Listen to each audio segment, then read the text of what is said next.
almost. Speaking of not even real, when you lose a lot of weight, you don't see it in the mirror. And so, like, when I look at myself a lot of the time, I still see big me. And so every once in a while, I get this glimpse of, like, right body me, and I'm like, who is she? Ooh, is this what I'm gonna look like skinny?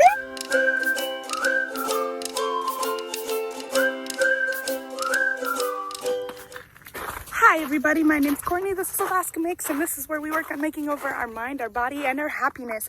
And today, I'm telling you how and what I did to lose 60 pounds in the last 6 months. It's a wild journey, it's a lot of work, and actually from my highest weight, it's 130 pounds. So maybe this is a journey worth watching. I hope you tag along with the struggle, because I can't do anything right. So right now, I'm actually out on a walk run with my poochers, about 1.2 miles away from my house. And I'm gonna see how fast I can get back, and I'll catch up with you guys later for the story.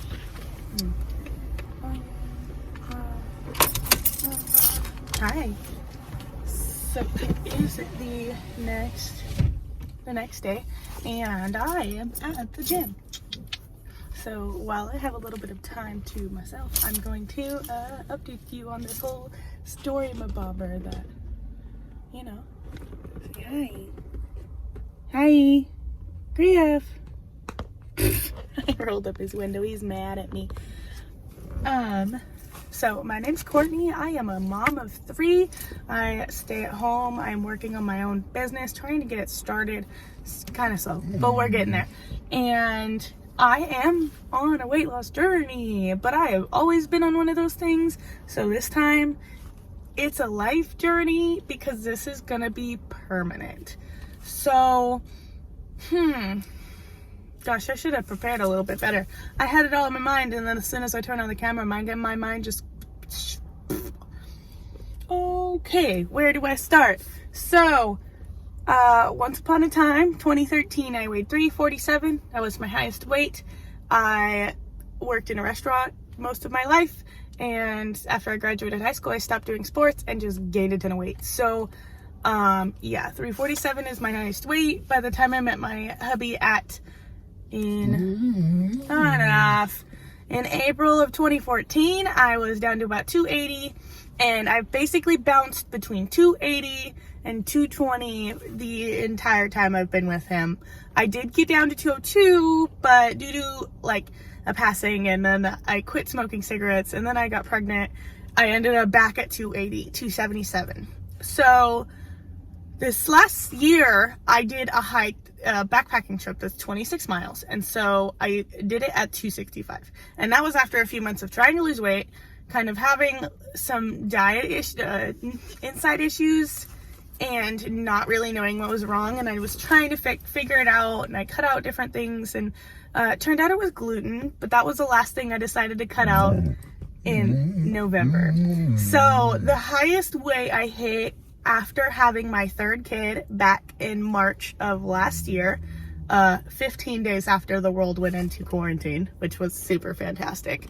I hit 277 in, there's a guy fighting with his kid over there, and I feel sorry for him, but not really, because I deal with it too. Okay, back to the story. I hit 277 in October.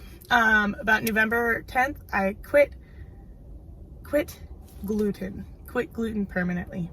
Sorry, I'm a little weird about being in public. And so, I don't know where she's going. Oh, good, she's going over there. So I quit gluten permanently, and I feel better, and the weight kind of started to come off, like on its own, a little bit easier. I wasn't struggling to lose weight anymore. My 18 to 2,000 calories at 270 pounds. So, I know, you're fine. So, I kind of started to drop. Right at New Year's, I was 252. I got down to 245. January 24th, I started 75 hard. I made it 60 days through 75 hard, and at the end of 75 hard, I weighed 222 pounds. So I had lost 23 pounds, but I was being diligent, you know, doing the hard. And so, okay, so I quit because whatever reason. And I finished my stuff for my business drop, which I was just really overwhelmed. I just had puppies. My senior dog was in the ER. I am a stay-at-home mom of 3. I was trying to launch my business, which was that week. And I sew. So it's a lot of like physical work as well as mental work and starting everything. And it just became too much. So I decided to focus on the things that were more important. So after that was over, I have gotten back into a better pattern of working out, if not every day, every other day. I am drinking water again because I just stopped for 4 days, which was just the worst because I got headaches like a crazy person because I just went into work mode and just forgot about myself, which is why I did 75 hard in the first place, because I needed to start prioritizing myself. And now that I know how to do that, we're getting back on track. So starting today, it is Sunday, the 18th of April. I am counting my macros. I am adding way more weight training in, and I am going to reincorporate the gallon a day as well as a few other habits into my schedule. So I'm doing a routine for my daughter who's going into kindergarten this year. So we're going to homeschool, and I need to have a really good routine. So we're going to set and stick to our routine. I am going to start diligently, 1000%, making my 5 a.m. gym appointment as many days a week as I can, because it really makes me have the best day. And nobody wants to get up at 5, and I sure don't, because I'm up all night with kids. But if I don't, I just find that it's inconvenient to add it into my day. And so I would much rather do it in the morning before hubby goes to work, and then I'm awake before the kids, and it's a good day. And so that's the thing I'm doing. I am going to start taking my vitamins again, and we are getting back on this track, because I weighed in this morning at 219, which is very close to 220 again, and I had gotten down to 215. So very excited. I'm so close to Wonderland. It's not even real, almost. Speaking of not even real, when you lose a lot of weight, you don't see it in the mirror. And so, like, when I look at myself a lot of the time, I still see big me. And so every once in a while, I get this glimpse of like right body me, and I'm like, who is she? Ooh, is this what I'm gonna look like skinny? This is the best feeling in the world. Accomplishing goals. I don't know. I just want to share my happiness and my excitement, and I quit gluten. I eat better. I don't cut anything. Nothing is no-nos. As long as it fits into my calories. Well, now I'm on macros. I'm going to be eating more whole foods. I mostly eat whole foods. I don't have a bad diet, and that's kind of where I have a hard time explaining, because I don't eat that bad. I don't eat a lot of processed foods already. I don't eat a lot of crappy junk food, like the most intense sweet candy kind of thing, other than the occasional bite of ice cream, because I'm pretty lactose intolerant. I have is a scoop full of peanut butter with 7 dark chocolate chips. So it's kind of like I've found my happy things that make me happy. It's making one better decision than you did last time. Nothing starts over the day, like at the day. You don't make a bad decision and your day is not gone. It's, oh, you make a bad decision. Okay, make the better decision next time. Oh, I can do full butter popcorn, or I can do light butter popcorn. Make the little bit better decision. You can still eat the popcorn. It's just gonna be a little drier. And frankly, your hips are gonna get a little skinnier. So it's gonna be worked out in the long run.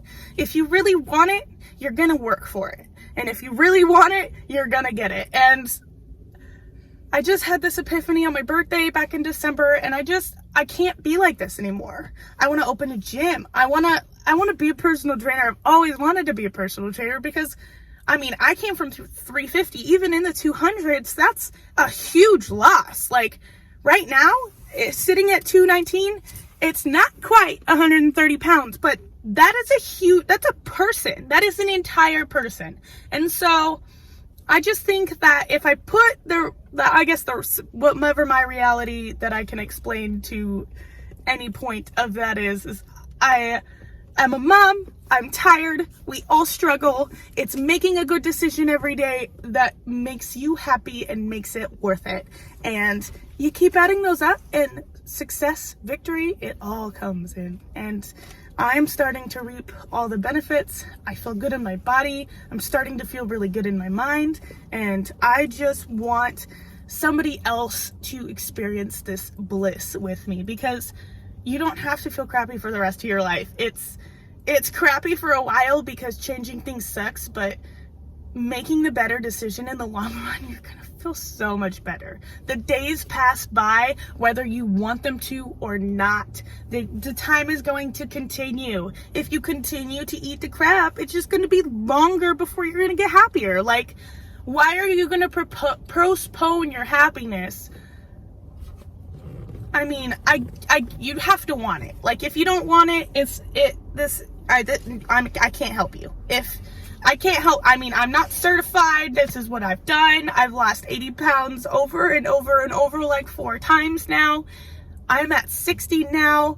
I have 40 more to go, and I am not stopping. I am so determined to just hit this like goal physique. Oh, so excited. And that trip, I plan on doing at least 2 of them, at least one. 100% I'm going once with a bunch of my hubby and a few of our friends. Not a bunch, there's like 4. A few of our friends, and we're gonna split it over 3 days, so it's not a huge, overwhelming speed through the trip. And then the second time I wanna go, I wanna find somebody to run it with me. So we're thinking crazy. I'm also thinking of looking into doing some sort of run, triathlon, something along those lines. I'm working on goal stuff. I'm just trying to be as, like, I'm doing the things that I've always postponed because I was always fat. It's time for me to do the things my body wants to do because it's matching now, and it's so worth it.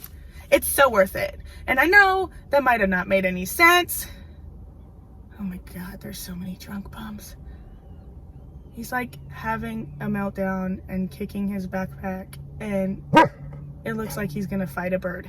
And my dog's gonna start barking because he's walking towards us. So I hope anything of this resonated with you. I know. I hope you enjoyed, and please come back for more. I'm not always crazy. Sometimes I make sense, and we can be on this journey together. Thank you. Bye.